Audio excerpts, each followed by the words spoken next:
Who are you and how did you get involved in voice acting? My name is Blaire. I'm in California. I've been voice acting for almost 3 years now. And I got started weirdly after I left my last relationship. I was doing a lot of online content already, so I was already familiar with the space, but I got really back into video games and was like, you know what? I really love this medium. I really want to be a part of this medium. And that's kind of what started that. I think probably about 90% of what I audition for is for games. I love games. I love that type of storytelling. And the rest, honestly, is like corporate or even like commercial or narration. I love doing narrating. Where have you found that you can audition for projects? Do you use certain websites? For me, I find honestly a lot of stuff on Discord, Discord servers that are specifically designed with voice actors in mind. One of them is Voice Acting Club. I use those a lot. I do use Backstage now. I am doing a pay to play. But honestly, for the most part, like pay to play is so not necessary. Even if you've been in it for a little bit, like pay to play is not end all be all as some people think it is. What about the equipment that you have in the studio that you use? I currently have an Audio Technica 2035, which is an XLR mic, pop filter over it. I'm just in my bedroom. Since I use Audacity, I usually use that editing software to take out any sort of background noise that I can hear, but it's nothing fancy, it's nothing crazy, simple stuff. What kind of projects are you currently working on? Right now, I'm working on a couple of games. One of them is called On Love on Monsters.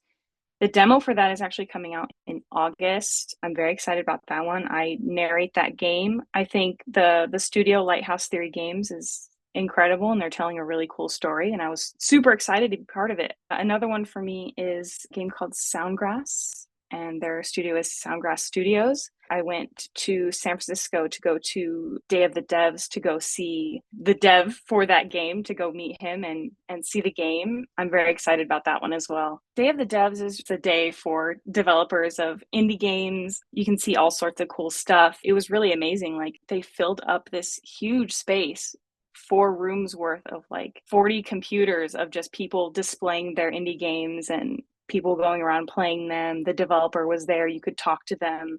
It's a really cool, I love that community and being able to see people and not just over Zoom, over anything like that, over Discord. You can actually see and talk and play. That might be one interesting aspect about modern day voice acting is that a lot of it's virtual. So, what has that been like for you? It can be both very good and also a little bit more difficult. I think the online aspect makes it so much more accessible to so many more people. That's now what is bringing me into it so much because I am disabled. I am out of a job. I no longer work in person anywhere anymore. So this has made voice acting very accessible for me. But I think the in person and being able to talk things through with people in person is also a great asset to have. And sometimes missing out on that is hard. Online has been such a door opener for so many people. Tell me about the community that you've found through voice acting. It's been a lot of fun. I found so many people. And when I first started, you definitely find those people who are very passive aggressive and very, very competitive and very, I need this. And oh, well, you're not as good as me, but I think you're okay. Personally, from what I've seen, that's really, really died down a lot over the past year. And a lot of people are very welcoming, very encouraging. Thankfully, I have like a whole new set of people I talk to almost every single day because of it. So, what are some of the things that you've learned, ways that you've grown and developed? So I did the VAC program, if anybody's familiar with that, with Elizabeth and Brady Hales, who are also very talented voice actors. One of the things that I remember her talking about was the willingness to play. When you're a kid and you're playing make believe and you can make these characters and it's so easy to do. But you kind of lose that when you get older because you grow up, you get a job, you go to school, whatever, whatever, whatever. And it's so hard to sometimes tap back into that. And for me, when I was a kid, it was always like, you're too much. You're being a lot right now. That's a lot. So I stopped. And so being able to like tap back into that, like, oh, I can just make a character. I can just make this up. I can do this was so hard for me to do. And hearing her talk about it and be like, you can do that. Like, you just have to give yourself permission to play and have fun with it again. And so I think that's been like a big thing for me. You can do it. And it's fun to just play. Remember when you were a kid and you just made voices and characters and you did all these things? Like it's fun. So getting back into that has been a process, but fun. What kind of characters do you like playing the most? I really do enjoy really complex characters. You're not just like the mean one, the nice one. When there's a lot more things going on. I do love villains. I do love darker, moodier characters, but I also love being like the warm narrator in the nice, warm, calming voice. I do love that. I haven't found too many auditions where I have found like, oh yeah, I want to be this hero character. I want to be the main protagonist or whatever. I usually am leaning towards like, ooh, the scary villain sounds fun. What do you think some things about voice acting that might surprise people? The accessibility is so easy, and you don't need the best equipment, and you don't need the best this. You don't need to be perfect at it before you feel like you should go for it. Just go for it now. Experience is kind of your best teacher here. Like you just have to do it and be like, "Oh, well that didn't work out. Well, what if I did it like this?"